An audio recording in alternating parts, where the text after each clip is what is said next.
The governor's big play in this legislative session is a plan to eliminate single-family zoning statewide.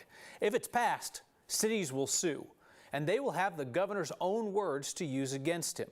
The cities say the bill violates local control. Our Steve Steger found the governor once made the same argument to limit oil and gas development.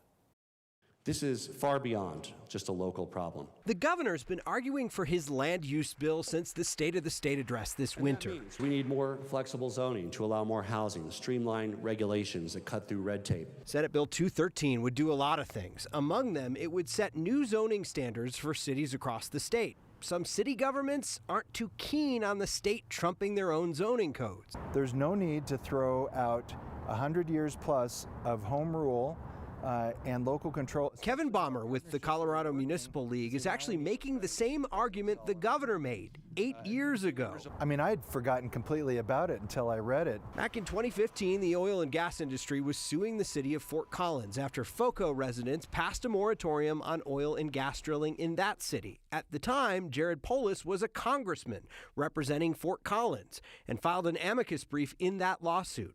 He argues 85 years of Supreme Court jurisprudence supports a local government's ability and responsibility to enact zoning codes and land use ordinances that fit their needs. A local government is elected to represent its community members and is ultimately responsible for preserving the character of the community, he wrote. Local governments are best suited to meet the unique land use needs of their community through transparent processes. It literally makes the argument for home rule and local control of local land use policy as good or better than anyone has done thus far in the Senate Bill 213 discussion. The governor's office told us today the governor's statement back then was specific to oil and gas, not a blanket statement on home rule, saying the governor supports homeowners' rights, whether they don't want an oil pad near their backyard or if they want to build a granny flat on the back 40. It wouldn't surprise me one bit if a brief like this is cited in Senate Bill 213 litigation if it contains unconstitutional preemptions like it does right now.